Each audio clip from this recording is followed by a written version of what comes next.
Well, হইচই অ্যাপে release হয়েছে সেই টিপিক্যালি রহস্য থ্রিলার ওয়েব সিরিজ বিষহরী।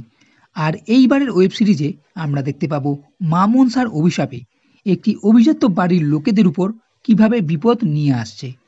বিগত কয়েকটি ওয়েব সিরিজে আমরা এই ধরনের ওয়েব সিরিজ দেখে আসছি। হয় বাড়ির কিছু লুকোনো রহস্য আছে, না হয় অভিশাপ আছে, যার জন্য একের পর এক খুন হয়ে যাচ্ছে। তাই এখন দেখার বিষয় হলো এই বিষহরী ওয়েব সিরিজে নতুন কি দেখানোর চেষ্টা করা হয়েছে। কিন্তু বিষহরী ওয়েব সিরিজেও আমরা সেই রকমই প্যাটার্ন দেখতে পাবো।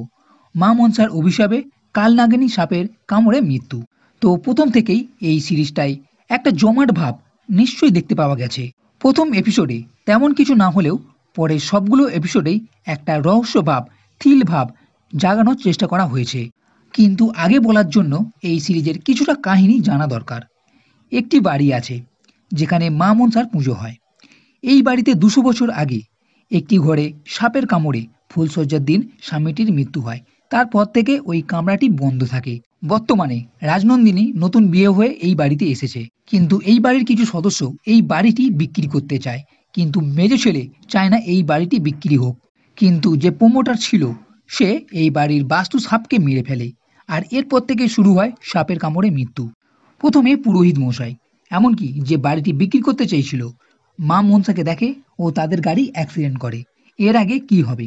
এটা কি সত্যিই মা মনসার অভিশাপে এমন হচ্ছে, নাকি এর পিছনে কোনো ষড়যন্ত্র আছে, রহস্য লুকিয়ে আছে? নতুন বউ রাজনন্দিনী কিভাবে এর সমাধান করবে? কিছু বহুরূপী আবার এই রাজনন্দীকেই ভয় দেখাচ্ছে। শেষ পর্যন্ত কি হবে, অভিশাপ নাকি ষড়যন্ত্র, কোনটা দেখা যাবে? এই সবের জন্য বিষহরী এই ওয়েব সিরিজটা আপনাকে দেখতে হবে। তবে এই সিরিজটা অন্য সিরিজের থেকে অনেকটাই ছোট, 2 ঘন্টা 15 মিনিটের কাছে, বলতে গেলে একটা সিনেমার মতো। এই খুনের পিছনে বড় ধরনের একটা টুইস্টও আপনি দেখতে পাবেন। এর সঙ্গে এই বাড়ির কেচ্চা বলুন বা লুকোনো সত্য, সেটা হচ্ছে এই সিরিজের মেন অংশ, যার জন্যই পুরো সিরিজটা টিকে আছে। প্রত্যেক কটা এপিসোড টান টান আছে, সেই জন্য বোরিং ভাব তেমন দেখতে পাওয়া যায়নি। এই সিরিজে ভয়, রহস্য ও ষড়যন্ত্র, এই তিনের এক সংমিশ্রণ আপনার মনে তৈরি করার চেষ্টা করা হবে। তাই ঘরে বসে হালকা রহস্য ঘেরা সিরিজ দেখার ইচ্ছা হয়ে থাকলে এই বিষহরী সিরিজটা দেখে নিতে পারেন। মোটামুটি দেখার মতন একটা ওয়েব সিরিজ আছে, আমার মোটামুটি ভালোই লেগেছে। তাই চাইলে হইচই অ্যাপে গিয়ে এই সিরিজটা দেখে নিতে পারেন। তো বন্ধুরা, এই ভিডিও যদি ভালো লেগে থাকে তাহলে লাইক করো, কমেন্ট করো, শেয়ার করো, আর এই চ্যানেলটি সাবস্ক্রাইব করতে কখনোই ভুলবে না। এই ভিডিও দেখার জন্য ধন্যবাদ।